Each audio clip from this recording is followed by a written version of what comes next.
Dr. Jeffrey Long is an American radiation oncologist and author. In 1998, he founded the Near-Death Experience Research Foundation. His book, Evidence of the Afterlife, The Science of Near-Death Experiences, published in 2010, became a New York Times bestseller. Today, we welcome Dr. Jeffrey Long as he shares with us his journey and research. It was decades ago, I was in the medical library looking up an article related to cancer. As I was flipping through the journal, I saw in a title the term near-death experience, and I was immediately fascinated because nothing in my medical background had led me to ever hear that term. This was a cardiologist, a heart doctor, who had written an article about patients that had near-death experience. And how can you not be fascinated by wondering what happens when you die? And then several years later, I heard my first in-person near-death experience. So I immediately became convinced to try to study near-death experience with the best methodology possible to answer a question I had in my mind, that burning question, are near-death experiences real? Well, now that I've received over 4,000 of them in my investigative journey, the answer is unequivocally, in a word, yes, near-death experiences are real. Dr. Long's 2016 book, God and the Afterlife, the groundbreaking new evidence for God and near-death experience, focuses on the connection between near-death experiences and encounters with God. As I started pouring in through hundreds and then ultimately thousands of near-death experiences on my website, I was amazed at how common concepts of God would appear. Now, God is a human word, and over people would say, God as a human word is limiting. The God I encountered in my near-death experience was far beyond any earthly description or any earthly language possible. And so very intrigued by that, by the remarkable consistency, in the most recent version of my research survey, I asked very directly, during your near-death experience, did you receive any information that there exists a God or supreme being? And to my amazement, nearly half of the respondents, and we're talking 834, answered yes. And so with the narrative response that followed, I learned a huge amount about that amazing, overwhelmingly loving, compassionate being entity called God, which is the best word in the English language that near-death experiencers encountered or became aware of so commonly.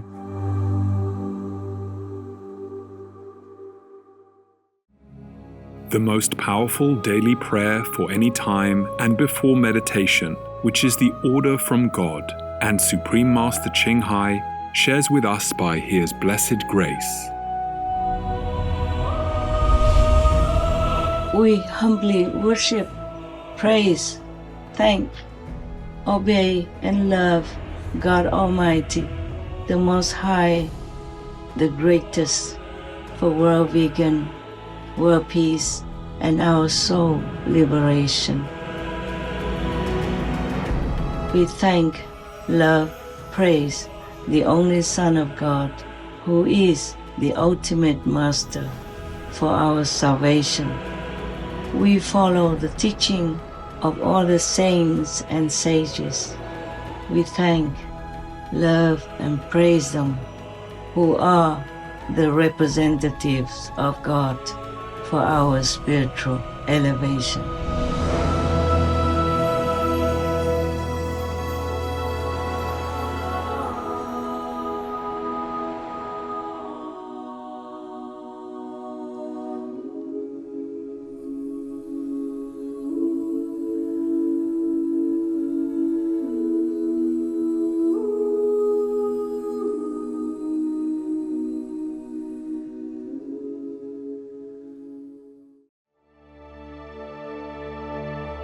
The Near-Death Experience Research Foundation is the largest NDE website in the world, having collected 5,300 cases worldwide. The inspiration was down to a basic scientific principle, and that is the larger the sample size, the more people you survey, the more confident you are in the results of that study. It's not only just dramatic and inspirational, what I'm finding, but it's nailed down, it is validated by the best scientific methods and huge, huge survey results, which make me more confident than ever that we're really exactly finding and able to describe at some level what near-death experiencers encounter when they encounter God and a variety of other things. The top act of all kindness, be vegan.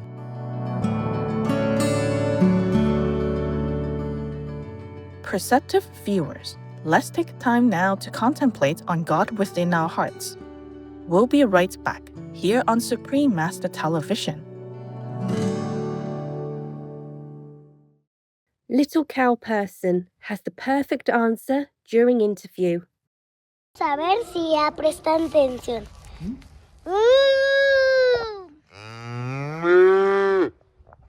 Welcome to God and the Afterlife by Dr. Jeffrey Long, Part 1 of 2.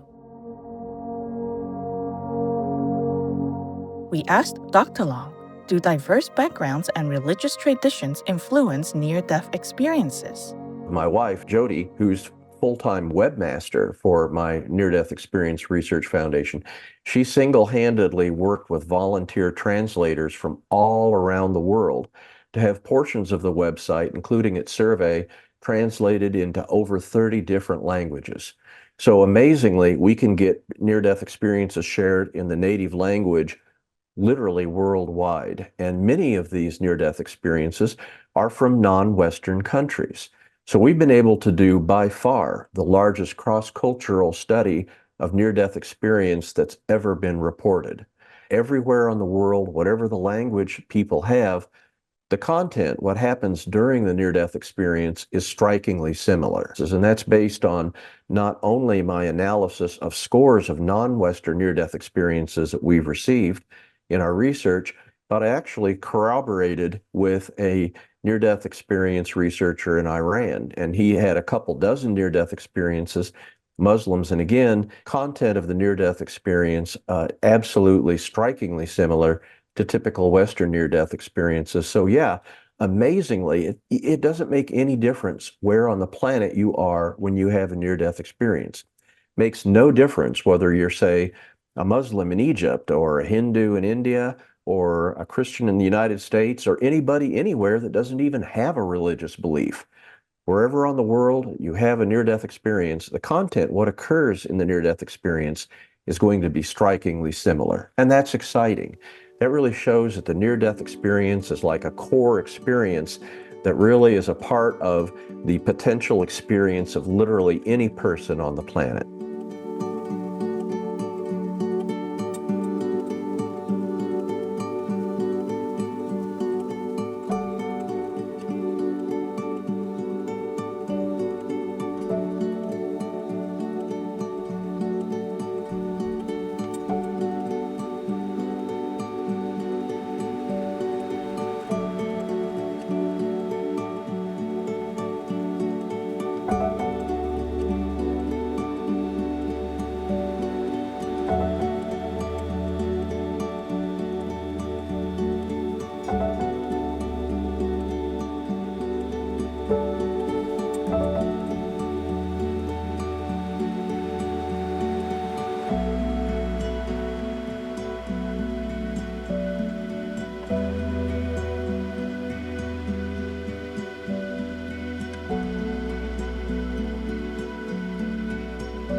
Dr. Long recalls some accounts of near-death experiences involving heaven and hell. Now, when heaven is described in near-death experiences, it's very, very different from the three-dimensional physical earth that we know. And it really took me a long time to really have that deeply sink in.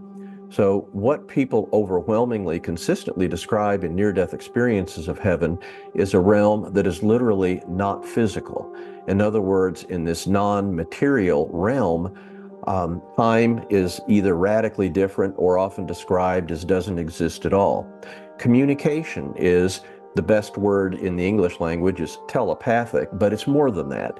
It's an instantaneous communication of ideas, concepts, all the basically concepts around it, crystal clear communication, no potential for ambiguity or misunderstanding. Movement is non-physical in this realm. In heaven realms described in near-death experiences, there can be buildings, but typically beautiful beyond anything on earth. There can be colors that are often described as so beautiful in heaven that they couldn't possibly exist in earth. Music has been described. Again, music far more beautiful than is possible on earth.